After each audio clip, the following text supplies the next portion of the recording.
Hello and welcome to Real Life, Real Love. Today we're going to be talking to women who are just tired in their relationships, tired in dating, tired of always being in charge. Last week we spoke to how to feel empowered in your feminine energy. And as we got to having the conversation, we realized I think we need to take a step back and really start to help women understand and define for themselves what feminine energy is, because there's so much information out there about what's feminine, what's masculine, which is what brought up last week's whole thing, because it's always talked about that the masculine leads, which is true in some circumstances. You can go back and watch episode 9 for more information on that. That way we're not spending too much time going over that again. But sometimes that leaves women, especially who are newer to the polarity journey, feeling like they don't have any power in the relationship. So that's why we talked about that last week. But today, the episode's really going to be focused more on you, the viewer today, and how you can step into your feminine energy and start to navigate it yourself.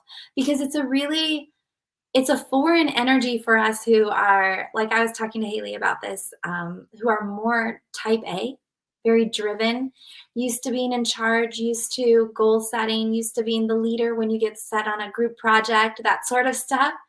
It can be really hard to step back in a relationship and let him lead, even if he's worthy of it. Yes. Even if he's a good leader and he's a good guy, because a lot of us have this like history, whether it comes from our dating experiences or just other male figures in our lives, like parents, grandparents, teachers, bosses, those sort of things that have taught us where it's not safe to be around male energy. And I mean this like in a truly subtle way. So if you're someone who's sitting here and you're like, well, I've never experienced something super overt like sexual abuse or trauma to that extreme extent, it still applies to you. Because if you don't feel financially safe, if you don't feel emotionally safe, that all plays into it too. It's not just about physical safety. Mm-hmm. So do you want to I didn't even introduce us this time. I just went straight into the show. So I'm Sarah Michelle, and I'm a sex, love, and intimacy coach. If you're new to this show, welcome. And this is Hayley Henderson. You want to take a moment and introduce yourself and what you do, and then we'll hop back to our conversation for today?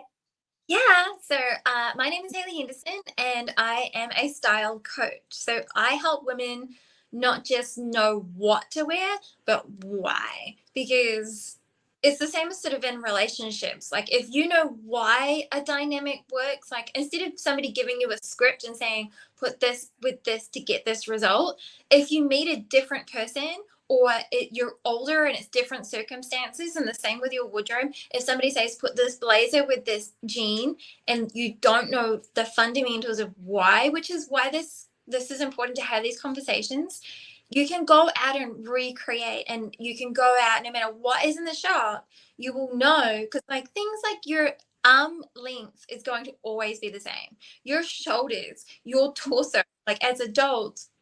And I think the fashion industry doesn't teach us this enough. Like there's this consumerism, go buy, do these things, and that's fine. You can buy your seasonal and statement pieces. But when you understand the fundamentals of why these clothes work on your body, like what it accentuates, or how to, accentuate your shoulder if you're feeling like it, or if you want to accentuate your, hips and your waist, it doesn't matter how much weight you've got on. There are fundamentals to your body and your complexion and your hair and your eyes that remain the same. So like a core pillar of how you wear clothes will stay the same. And so I teach women why this works for their body. So then you can go out no matter what style is in the shop, and you can buy things that work for your body. You can buy things that work for your height, for your width, for your length, for your legs, for your shoulders, for your arms.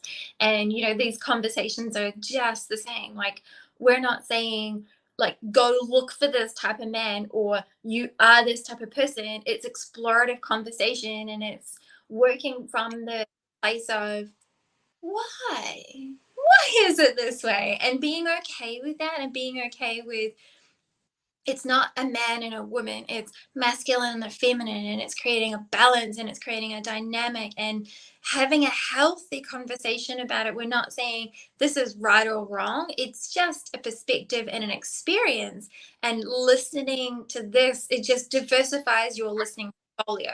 It just helps you go, oh, what if that's true? What if I go and apply this? Like, I talk, oh, I love communication. So clothes are communication. Within 1/10 of a second, we judge each other on what we are wearing and what information that provides. And it's the same with like languaging and communication. We judge each other on what we say or what we don't say.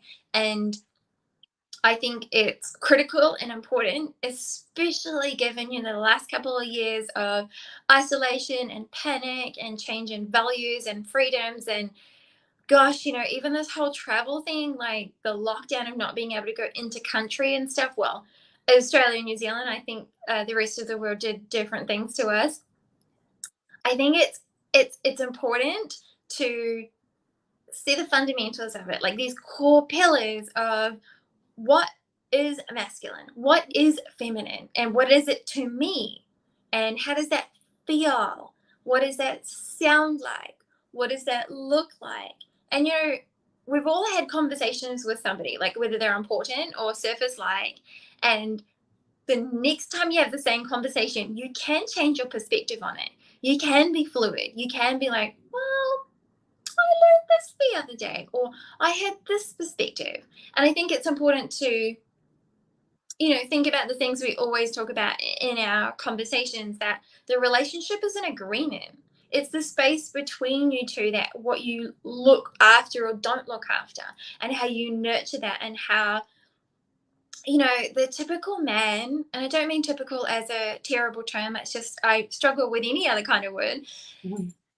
appreciates his woman saying or showing up in a different way or wanting to try things. Like, men are all keen for an experiment. Like, the awake ones, the ones who are wanting to be past their subconscious or unconscious, the men that want to have that powerful relationship are willing to explore these dynamics. They're willing to have the conversations or go through the experience or experiment. Like, if you just be like, hey, let's try this thing, they'll be like, yeah, okay, even if it's just once, and then they can gauge, because they're quite methodical in a lot of things, but willing to try something if it's going to be better, especially if your sales pitch it like that. You're like, wow, if we have this conversation and we say it this way, or we're feeling into this and it's foreign to him, but it's a safe environment, and you are his safe person in this relationship, you'll be surprised, I think. Like, I've always been surprised and excited and willing to be like, I just say it like that. I don't know if we've discussed this before either. Men typically, there's two ways you can ask a question while we're talking about asking questions with men. So you can ask a question that starts with a W or a C. You say, could you or can you pick up this thing, or can you take me here, or can you do this, or could you do this? They're C words. And apparently, and I've tested this and it's always true, a man's brain will think, I could, I can, but it's not a direct question. But if you change it to would you or will you, it's a direct question. Will I pick up this bag? I will, or I won't. Would you pick me up from here, or would you change the diaper or whatever it is? It's actually a direct command, and it's received differently. I cannot remember where I got this information. It was forever ago, but I have tested this time and time and time again. And men will process the question like so much faster and different. So before we start asking men questions, and I don't know if we talked about this in previous episodes, the C versus the W, it does mean you got to pause, because we're used to, you can say this to a woman and it makes no difference. In an email, in I a was conversation, just thinking, I don't hear the difference. in a text, but apparently, well, one thing we can say, women don't always feel like when we get asked a question, it's a real question. Often we feel obligated, but men they guard their energy different. Well, that's the way I think of it. When we're tired, and we say, I am tired, we are like running on negative. But when a man typically says he's tired, he's got energy reserves. He's probably got like 20% left. He's got enough energy to go and sit and watch like a whole baseball game, go out with some friends, and then go home. When we say we're tired, we are probably like negative 30 and there is nothing left. And that's, a conversation that probably, I don't think we've talked about how, in that dynamic of understanding those two functionalities, I don't know what you call it. A man, when you say to him, I'm tired, he doesn't realize you are like negative 30. He sees you as like you've got 20% left in the tank, and he's like, yeah, we can still have sex.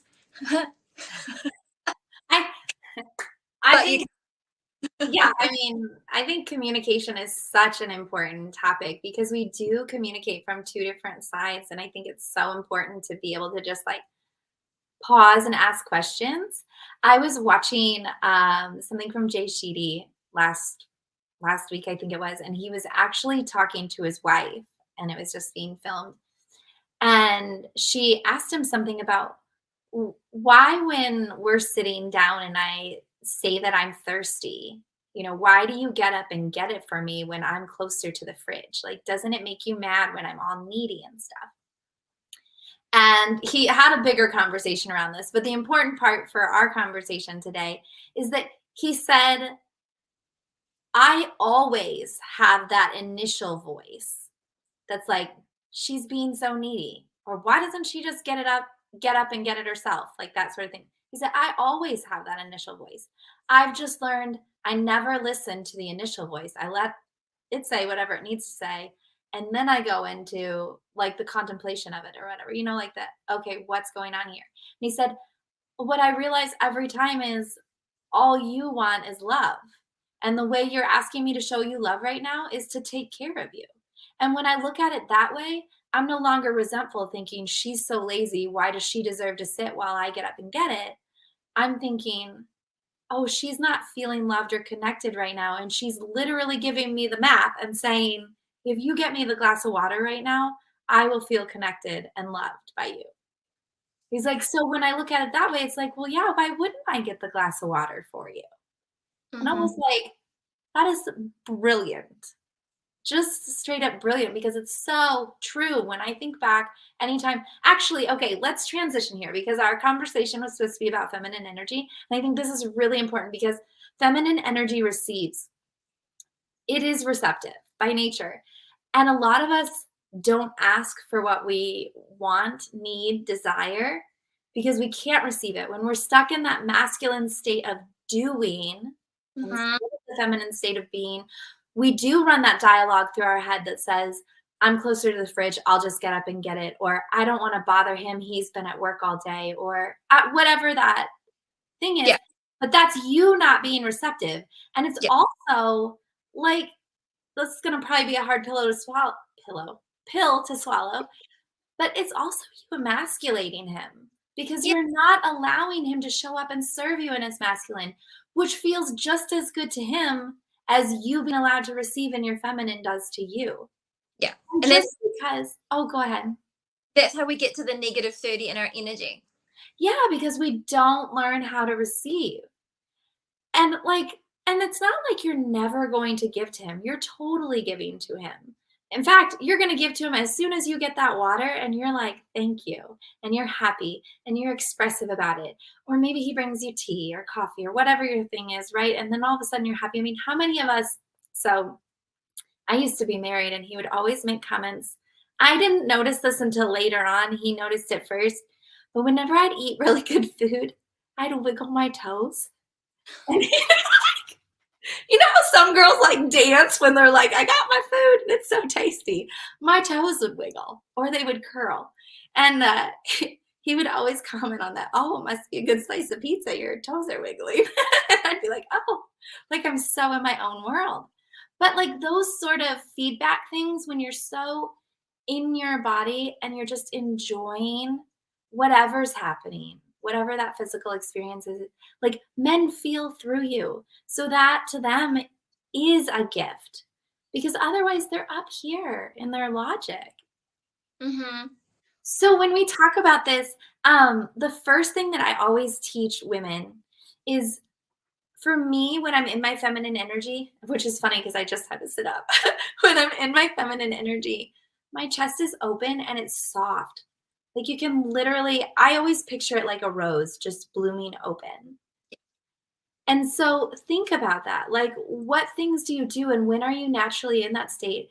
And if you're not used to being in your feminine, I bet you are very used to being closed off. You're used to having your shoulders rounded, probably, which is a little more closed off. And if you are used to like tipping forward, like you're leading with logic, you're literally physically placing your head in front of your heart. Hmm. You have to learn how to like, and one of my favorite ways to practice this is during, well, I was gonna say during exercise, but not during strenuous exercise. I like to take walks. So I can like really practice my posture during a walk and I can open my body and just think about like, how does it feel to carry myself this way through my life? And there are times when it does not feel safe. There are times when you're closing yourself off because of things happening around you, people around you, energy, whatever. But that's like my big thing. Of course, there's those lists that you and I talked about. You can find like on Pinterest and whatever that say, these are masculine qualities and these are feminine qualities. And I just did that exactly opposite on my body. I don't know if you noticed that, but the right side is masculine and the left side is feminine. And I just did that exactly opposite. But anyway, and I think those are good. But like we said on last week's episode, sometimes different sources disagree on which one is on which side. So it's important for you to be able to feel into your body and say, okay, well, when this is happening, do I feel like I'm in my feminine? Do I feel relaxed and open and receptive? Do I feel peaceful? Do I feel in the moment? Yeah. Am I willing to contemplate, which is a big thing for me, was learning how to contemplate something instead of answer something. Yes. Well, that indicates, like I was going to say before, if I ever get stuck on something, I try to remember our physical reality, like you've just demonstrated the left and the right, and the physical things that tell us the feminine sexual organs are internal. Our lives are internal. Mm. Men are external, and men's lives are physical and external. And like you were just saying before about he experiences through you, there's lots of ancient practices and literature that talks about the woman being the portal. And once Yes. in there, that is technically what all men are trying to get in there, and that is like he wants to get into your experience. He doesn't like being on the outside, and that's why like I always refer back to what is the physical component of this, and how you were talking about like leaning forward, and that's all driven, that's all that masculine feeling. And the and this is when it's you can break it down and talk about people who identify as non-binary or in different structures. And I know of a person that I go to their dance classes, and they are feminine presenting, as in they have a feminine body, but they, like, I get so many goosebumps when I think about the way they have explored and understood these different pieces of the masculine and the feminine. And when they wear a more masculine style outfit, they are it, and they move that way, and it blows my mind.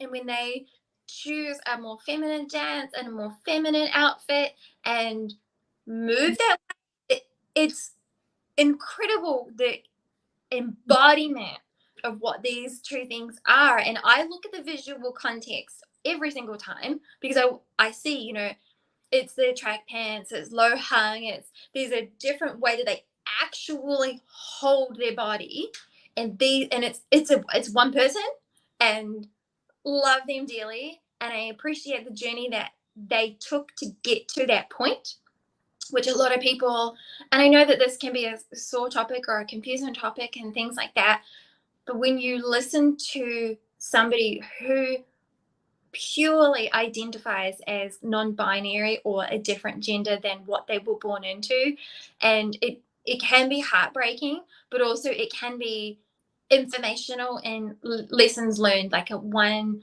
dance class, this dance instructor, they talked about what it feels like to be feminine presenting, but not identify as feminine, and tearing up at that point, and everybody tearing up because we know they have been through a lot in judgment and discrimination, and they've really explored this. And I know that because I've seen so many different over the course of the last, I think, about 8 months since I've met them. And it's incredible that like guiding thing comes back for me, that external versus internal, and understanding, even things like the way a man may act out, and that masculine is out. Like, even though our language tells us a lot of this stuff, it tells us what we are stepping into. When you think about feminine emotions and qualities, the feminine is like the internal of the rose. It is like you feel it, and it's like a quality, and you can't always see quality. That's an external thing, but it can be an internal thing. It's a feeling, and it's an energy, and it's a presence. And this is what masculine men will often comment about. They know she's in her feminine because it's feeling. They know that because that's an internal thing, and that's what the externalized strong in their what's the word? It's like authentic power. So it's not manipulative power. That's what I was trying to think. Like, how can nicely? They don't want to take that from her. They just want to be like around it, like in it. Like they don't want to take it from you. You just want to experience it. Yeah, and I think this is important for if you've been in a struggle relationship in the past and you're wanting to get back into a relationship and have a really good dynamic. You can hear it in the language, and you can see it in a man's externalized reality. If he wants to take from you or add, which is, when he's that adding, when he's giving that glass of water, he's helping you to receive, and he's available for that. And his languaging and his even stories about this will tell you if he wants to take from you, which is not the right thing, because then that means he's taking and you're already at -30. But he will want to add to your life. He won't see you as that wounded person if you've come from an abusive relationship. He'll just want to, like you said the other day, Sarah, love anything that's remaining out of you. He's going to give you so much love that he's going to fill you up. And like the languaging of that, like that's, and if you don't know what it looks like in situations like when you're on a first date, when you're having a conversation, when you are even in a relationship, even if you're like 10 years into this, and I talk about this with one of my younger sisters, gosh, I think they've been married for 12 years, you can hear it in the stories and the description. And that's why, I'm a visual person, and I know men are visual, and it helps guide me, which is kind of cute too, back to understanding where is this conversation going. Like, is it really intense? And you can even think about movies. Like the movies we like typically are like romantic, funny. They're all about the internalized world. Men stuff is like the muscle, the action, the power, the bang, bang, bang.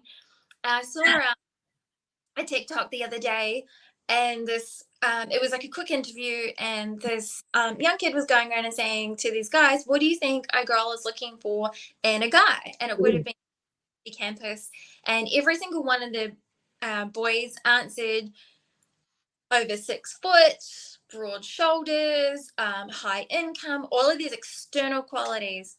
He asked the girls, and she was like, funny, has it like ability to have a conversation, and makes me feel loved, like everything they said. One said a good smile, But, you could also say, is a smile internal or external? Because a smile is caused by emotions and Yes.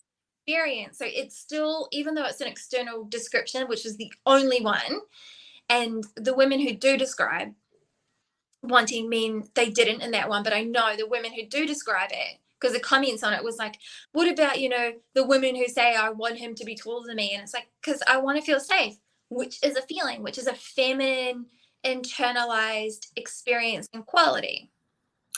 I think it's so funny you say that. It's two reasons. Guys are always so butthurt if they aren't 6 foot tall because they're always like, or if they aren't making six figures, they're always Yeah. so butthurt. Like women just want this, and I'm like, I have had one woman in my experience over the last few years of helping women call in the man they want, say that she wants a man over 6 foot. And we actually explored that together. Like, why? What's behind that? What do you need? And even as we explored that, she like stuck her heels in the ground and she was like, no, this is something I desire. So I was like, okay, fine. Like you can call in what you want. Most women don't even bring it up. Their biggest thing is basically they just want him a little bit taller than themselves. Like they don't want him shorter for the most part. But the other thing that's funny is like, like you said, men are visual. So they show up assuming that women care about all this visual stuff, but we don't. They care about our visual nature because of that. But it's not the same reversed. And one time I was sitting with a guy I was dating, and he wasn't feeling super confident in the moment. He was pretty down about some stuff at work and some different things, and he finally said to me, like, I don't remember what the comment was. It was indirect, but it was something about like that he didn't understand why I would want to be with someone like him. And it kind of like hit me hard because there was a couple parts to that, right? Like, there's definitely the part that's like, I love you a whole lot. Like, I don't want you to see yourself in this light. But then there's the other part that was a little offended, like, what? So anyway, I looked at him and I told him, like, I think in those moments, guys are looking for you to say, well, I'm with you because you make enough money, because you're really hot and your muscles are really strong, or what. Like, they're looking for that sort of stuff. And I just looked at him and I said, I said, do you remember when we thought I might be pregnant? And he's like, yeah. I said, and do you remember how I was so freaked out? And the only thing I could say to you was, but where will the baby sleep? We already have enough kids to fill all the rooms in this house. And he said, yeah. And I said, you looked right at me without missing a beat and with sincere energy. You just looked at me and you were like, well, I'd build us a new house. Like, I was like you literally looked at me as if this was just a normal thing. Like, how did you not think of that, Sarah? Duh, I'd build us a house. And I was like, that's why. Like, it's that, because look at like the safety and everything that, like, I don't even know how to put that into words. I'm sure that the women watching understand like how big of a gesture that was. And I was like, that is why I love you. What the hell? Yeah. So, but I think that again comes back to that feminine energy that we were talking about, like, and communication, because of how differently we look at things. And sometimes, I could have in that moment when he was feeling down about himself been like, screw you. I've had a hard day too. And the kids are running around screaming right now. I don't have time to be your cheerleader. If you need a new job, then go get a freaking new job. Like I could have done that sort of stuff, but he didn't. What I recognized was his bid for connection. I recognized he was low. And that's where I stood in my feminine and I led with love, right? Because the feminine leads with love. Mhm. I said, okay, clearly he's missing something here and we're going to fill that back up. And all it took was, I don't know, what was that, 3 minutes of conversation or something? And the structure of that talks about how you were freaking out. He provided a container. In this conversation, you talked about how that dynamic worked in the past, and you've not gone created a structure and like response, which is, that typical masculine, feminine, the man will offer to fix it, to help it to do the thing, which is that. You didn't offer to fix it. You didn't provide anything different. You've like literally said, I just filled up that space with something that already existed, which is the feminine. It's so beautiful. I love these masculine and feminine things when you look at it from the structure of how it works, which is my favorite obsession ever, like reverse engineering everything. Why though? Why does that outfit work? Why did that conversation fail? Like, why did that date really not get it? Like, I want to understand. That's where And you and I are so different. Because you say that all the time. You're like, I'm trying to figure this out. And I'm like floating along. Like the answer will be here when it's meant to be here. but I Anyway, think I'm sorry, keep going. I have a lot of masculine type drive in my life. I'm a solo mom. I do it by myself. I live in a country with no family around me. I do everything, and I always have done like that. I've got a daughter, but I also am extremely feminine. Like people will describe, like I'm strong, but I am girly. Like I had a friend this week freak out with how much lipstick I had by default just in my bag. I was like, well, it's because the other day and I had different colors and I put it in my bag and I didn't take it out. And I just, this is 3 days worth of lipstick. But one of the days I did wear a liner, 2 colors, and then a gloss on top. So it did add up very quickly because I wanted the color structure. I'm not a color, but you can have the balance, which I do find men are always surprised with how feminine I can be because my life says I drive in the masculine. But I mean, the reasons why we have these conversations and why we know what we know is not because we roll it out of bed and I knew this. No, we had won this information. It has been, observed, tested. We've talked to 1,000,000,000 other people. We've both paid in excess of tens of thousands of dollars to do courses, to do programs, to hire coaches and this is, what's awesome about taking, the last 10, 15 years of information that we've both crazily like scratched that to get and to have a conversation that flows, that talks about and understands languaging, symbolism, color, dynamics, looking at like ancient times to modern methods to things like, the C word versus the W word and how it is processed different in the brain. Like, there's so many experts out there. And this is what I think is important. And I hope we're learning as a generation because previous generations, there is so much pain and stuff that by some previous generations, but also the way the human is meant to work is we take what our ancestors had and we grow and expand on that. So they may have spent 30, 40 years learning something and they can divulge that information to you succinctly as an expert within like 3 years or something. And, these conversations, and this is why this is important. You can go, you don't have to read all the books and do all the things. You can watch a 30-minute, 1 hour YouTube and actually walk away with valuable expert life experience, and you don't have to pay for it. You don't have to hire a coach for 3 months to get the information. Sometimes this is the inkling that leads you down the right road. So this year, it would have been last month because it was on International Women's Day. I went to lunch with my mom and her sister, so my aunt, and we were having a conversation. And I've been thinking about it ever since because I feel like it's so important to understand, like as you're exploring your own feminine energy, it's important to talk to your mother and your grandmothers about what their experiences of being a woman was, because we don't realize how recently, and I'm going to speak to the United States here because I just don't know every other country around the world, but like how recent it was that women were allowed to open their own credit card, buy their own home or car with a loan instead of cash. Well, maybe even at all, even with cash. I guess I don't know that for sure. I was just reading the statistic about getting a loan. And as I started sharing these things with my mom and my aunt, and I was like, oh my gosh, like these dates, are in the 60s, 70s, 80s.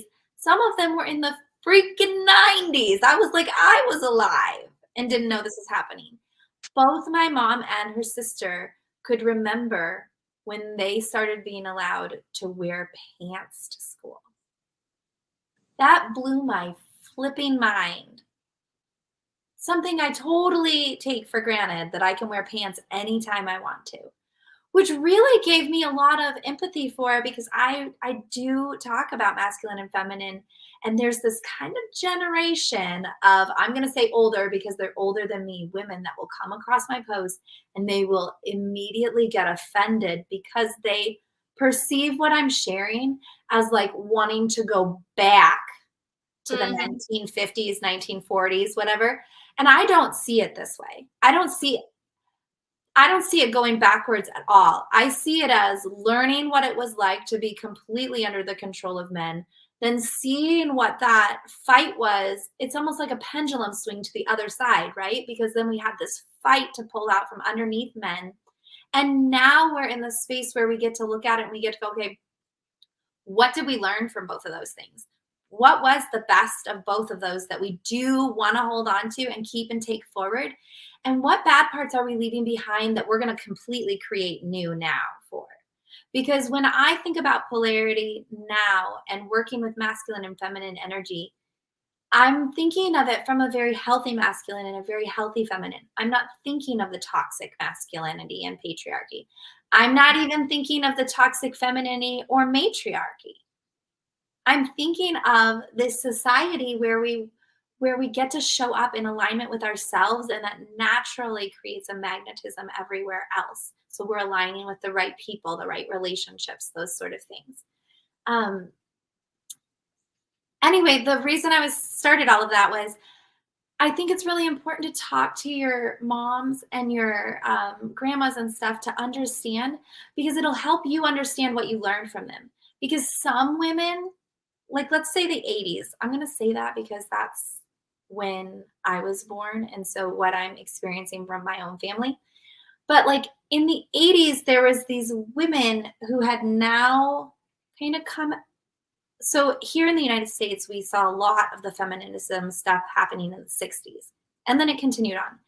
But we have this generation in the 80s that either stuck with that kind of patriarchal view and did the stay-at-home mom thing and whatever, but they were in charge of everything at home. Does that make sense? Like they were definitely in their masculine in a less healthy sort of way. Or we had these women that went out into the workforce. I'm not saying there wasn't a single healthy woman back then or that there weren't healthy aspects of these people or anything. But if you're looking for like the limiting beliefs and the stuff that you're struggling with, you are looking for what toxic parts came through. And it'll help you understand why you see things the way you do now and help you let that go so that you can make a choice for yourself now instead of living through what's been handed down to you. Yes. And if you don't have access to a mom or an auntie or a sister or a gran, you can actually find other, we would call elders, another person who is a different generation. I've always, in every place I've ever worked in, I always somehow get a work mom that all the work mom things. Like when I go back to New Zealand, my last work mom literally will pick me up and take me out to lunch, and I'll hang out and I'll see her kids. Like I'm one of the family. She was my work mom. Not everybody has a close relationship with their mom, but it doesn't, or family, or may have none, or it doesn't need to be bloodline lineage. And if you have wounds and can't communicate and stuff, I mean, I grew up going to what we call the old folks' home. And I just have an absolute love for talking to, finding out their knowledge. I write to my gran. I moved out of her town when I was 12, and I have been writing to her solid since I was 12. I'm now 37. So we still have, and if I don't write fast enough, I get another letter from her saying, I have been waiting at the letterbox because we've been doing it for so long. And I ask her questions. I ask her, about Papa and different things. And she grew up really poor and struggled, but she still had a massive array of lipsticks, super loved shoes. Like I send her money so she can go shopping, and she like gets her sister to post it on Facebook and be like, "This is the top Hayley got me." Does anybody so cute, because she didn't have that, because we've had those conversations and I know the struggle she's had. But you are able to do volunteer work.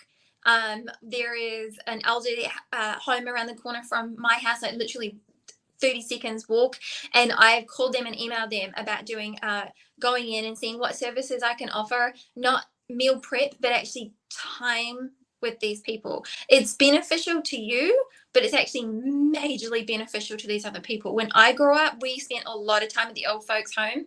Two of my grand sisters worked there as nurses, and then like a cousin's partner actually worked there, and I had a great great grandma there. So we'd always go and see Grandma Daisy, and we would hang out with all the other old folks as well. They love seeing us three blonde, curly haired girls. Like, they'd see us like come running in, and they would pick who was like, that's my person. And we would spend time with them, and we would listen to them, and we would hear their stories. And there's ways to not just, be not just there to like provide like a food service or something, but like the place around the corner here is doing a thing called, I think it's called Life Stories, where you would go and sit and listen to that person's life, and you would write out their story, but you're still able to ask them questions and also creating that legacy, because not everybody has somebody. So if you don't have somebody, there are ways that you can get in touch with a local community group, or like if I didn't know about like these old folks homes, and if I didn't have like an absolute love for it because I grew up around it, I would be driving past the bowls club and be like, can I just go in and introduce myself? Often they're sitting having like a beer or a wine like after they've played bowls, or I don't know if you guys do that. I don't even know what it is. It's lawn bowls. So there's like Like croquet? no, it's just like a round black ball, and you've got to get it next to this white one, but you're on the other side of the field. So it's like a pastime here in New Zealand, and then there's also RSL, so you can go to, I don't know what your veteran services are, where there's like a membership kind of go and hang out with a cheaper kind of meal. It's, what does my grand call it? She gets on a bus and goes to the one where she used to live because she wants to see her friends and family. And they have these conversations, and she takes what I talk about and she like writes back to me. But you can find local places, because if you need somebody to talk to or you want to, that means there is actually somebody who would happily talk to you, man or woman, to give you their perspective, show you their old photos, talk about their family. They may, there could have been tragedy, there could be just an emotional tragedy and a cut in the family for whatever reason, which makes me think of a guy I dated a few years ago. His surname was Cutting, and I was like, that's an interesting surname, I've never heard of that. And he's like, yeah, my granddad decided he'd had enough of the family, so he broke ties with them, renamed his surname as Cutting. And I was like, oh, so you don't know your family heritage? And he was like, no. And I was like, wow, I digress. But people make choices, and we're able to think of ways that you can do it. You can type in like for community things, because I do think it is super important to understand, the stigma of wearing pants or not wearing pants, the stigma of not being able to get on a bus, or other stuff that I've heard in different countries, because where we are blessed in some ways, because we don't have the same discrimination and all of that stuff that makes you want to cry when you hear about it.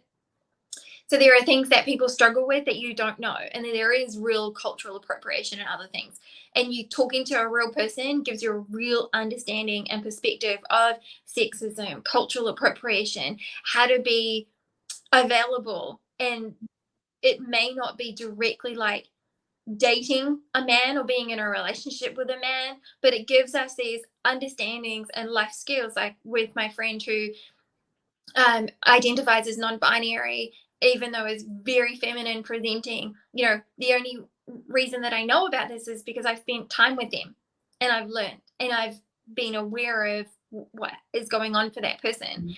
And we get to do that, and it doesn't have to be in front of a man on a date or in a relationship type setting for it to bring the stuff that used to happen.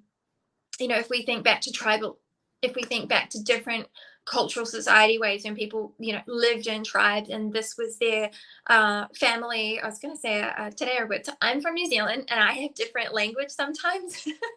I nearly said it, and you would have been like, "What is that?" So there's a generation ago, everybody lived in their whānau. They had their family and they had all of this understanding.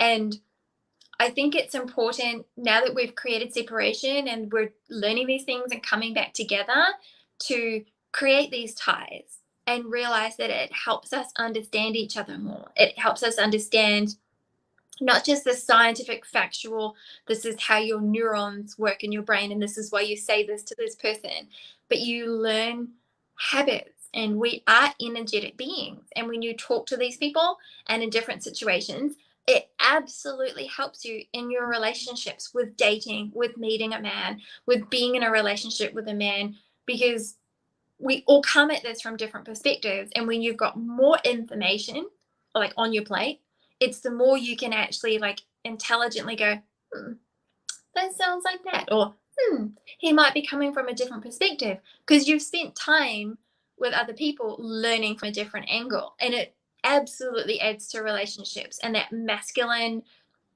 feminine dynamic of, because one, you be receptive to the information. So it teaches you to sit still and do that. Yeah. Two, it creates a different kind of energy in you, which is what the information does. Because information is frequency, you're a frequency, and it gives you more access to show up in a different way, which is the point of the show, which is the point of this information, which is the point of having communication sometimes, is the opportunity to show up. Yeah. So, one of the things I was thinking of as you were talking about that too is if you are in a relationship, you can ask about, if you haven't already met his mother, you can ask about that sort of stuff. I feel like that helps us a lot. All of us grow and change. Like, I wouldn't want people to meet, I have good parents, but I wouldn't want people to meet my parents and make assumptions about me. So I'm not telling you to like find out about his mom and stuff like that and then make assumptions about him. But when we are in moments of, fight or flight, stress, that sort of thing, and we act, we have a tendency to act from our programming, from our subconscious stuff, which is going to have to do with that. So it will help give you an understanding of where he's coming from so that when you do get into those moments where you might be having a fight or where you might be facing a stressful situation together and you're not understanding why he's acting the way he's acting, that can give you some insight into it so that you have that time and space to like kind of like step back, take that deep breath and go, okay, I think I understand why you're doing this, but now we need to step into what we really want to choose here. So that's another important part of, and that's not so much about you understanding your own feminine energy and how to heal that and step into as healthy of a version possible, but it is helping you understand the masculine and feminine dynamic in your relationship and how to keep that as healthy as possible. Mhm. Well, I feel like we could talk about this for forever because there's just so many different ways that we could go. I mean, we didn't even talk about the list, like I said, that you can find on Pinterest, like feminine is contemplative, whereas masculine is logical, that sort of stuff.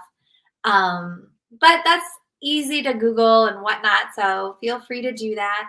If you do have any questions about feminine energy, stepping into it, anything that doesn't feel good about you, anything feel good about it, anything that's confusing to you, that sort of stuff, please leave comments below or reach out to me or Hayley, and we would be happy to help you with that. And do you have anything you want to add before I say thank you and close out? I think it's just important to, if you, like you said, with the list and we didn't get to cover it, I always go back to, is it external? Is it internal? And that helps just guide me in the right direction. Do you know what? You can actually ask other people too. Like, I know we've talked about that, but you can, on a date in front of a man that you've just met, you can talk about, in a nice way, ask him about this stuff. hey, what do you think about this? Or you don't need to have an opinion, but the fact that because this is who you are.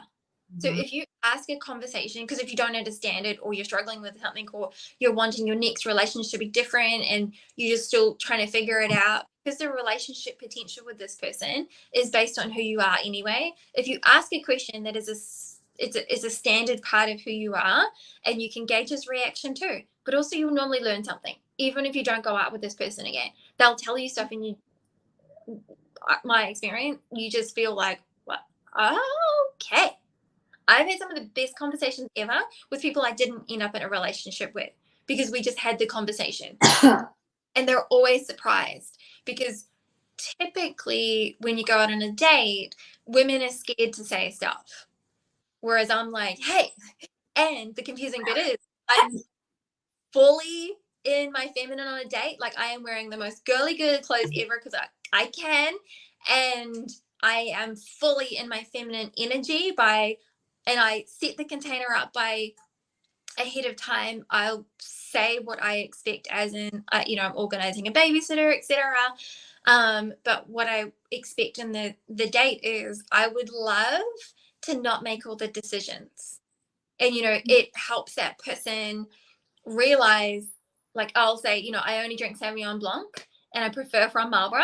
So when we get up to the bar or that we're ordering, he orders for me and it's normally delicious and amazing.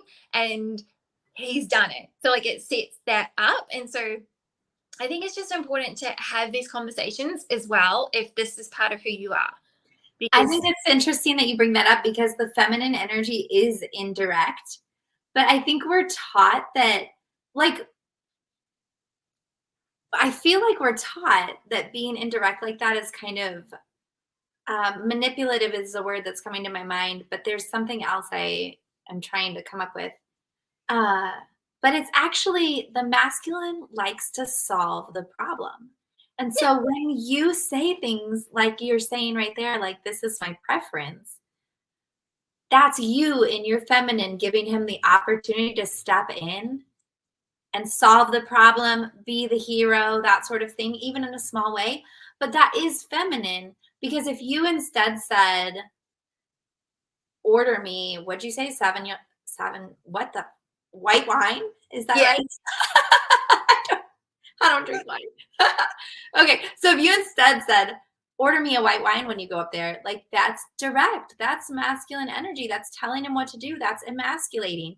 And even though it's small, you're building a pattern, and over time he doesn't have space to step into his masculine with you.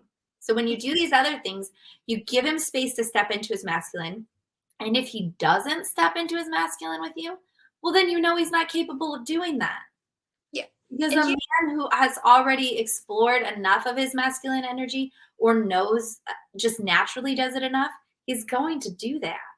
yeah, what I was gonna say, on the topic of the wine and the way I do that, like, I actually have physical reasons, because I had a kidney infection when I was younger, and through experimentation, I've worked out I can only drink Sauvignon Blanc. So that became big, and they more about me. But when a guy has gone to the bar to get a drink, or he's ordered for me, we went to a place and the Sauvignon Blanc wasn't there. So what that person did is actually happened, sorry, multiple times. They know my preference. So they have said to the person on the other side, this is what I'm looking for, but you don't have it. What do you suggest? And because I haven't hard and fast said something, I have tried different wines and it's been okay. Like, other white wines, I've actually tried one that was a Riesling, and it was actually a local from here in Queensland, and it was impressively like a Sauvignon Blanc.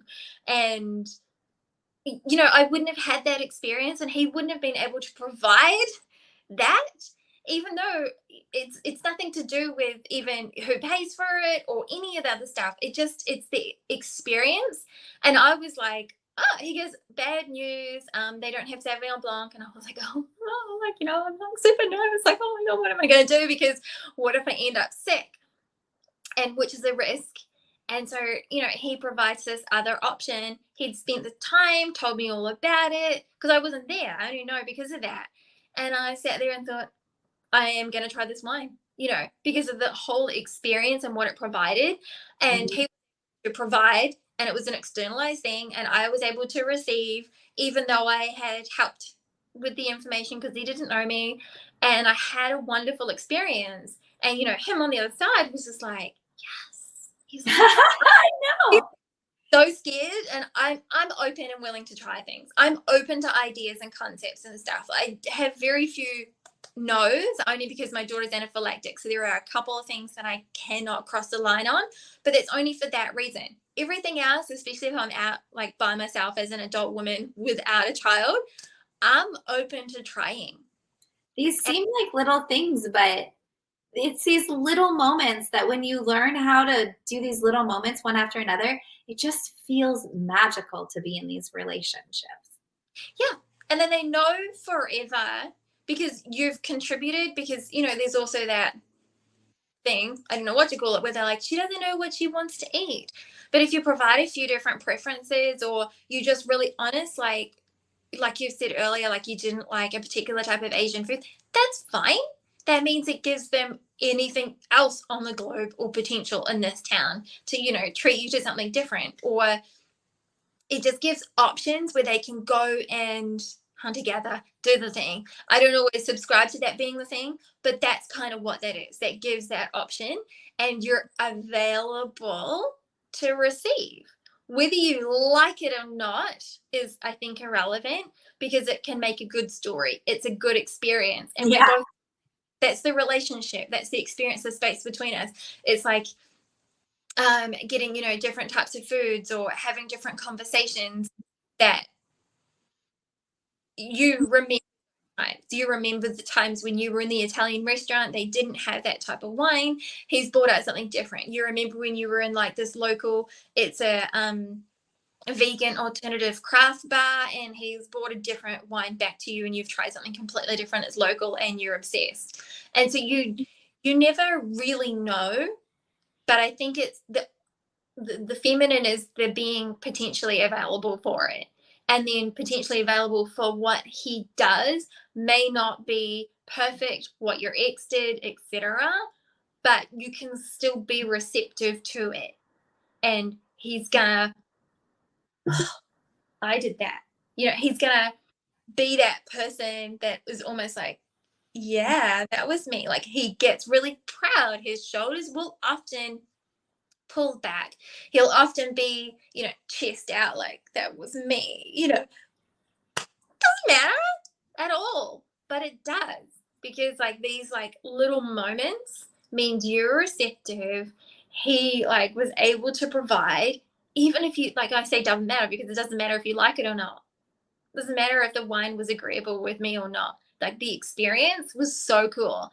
And you can set that up. Like, people talk about, maybe we should talk about that next time, setting up men for success, and how to do that from a feminine perspective. Like, I know a lot of people ask me this because I seem so masculine driven, and I do have a lot of that drive in my life, but I'm actually pretty feminine. But there are ways that it's super easy for men to be successful. I set them up. And it's one, because I've spent ages learning how, but two, these dynamics. I understand I'm not telling him what to do. I'm inviting, which is that thing that men like. They're just like, "Ooh, I got an invitation inside." Because remember, they want to get inside. Wait, and end of episode. They want to get inside. It's a perfect closing line. It's so true, though. It's absolutely true. Inside could mean different things, but obviously it could definitely mean vagina. Okay. Well, this is a great conversation today. I think I had a lot of fun. So I already said before, if you want to leave any comments below, like the video, thank you very much. We appreciate it. It helps us reach more people. Um, and we'll be back next week with a new episode. Thanks, Hayley.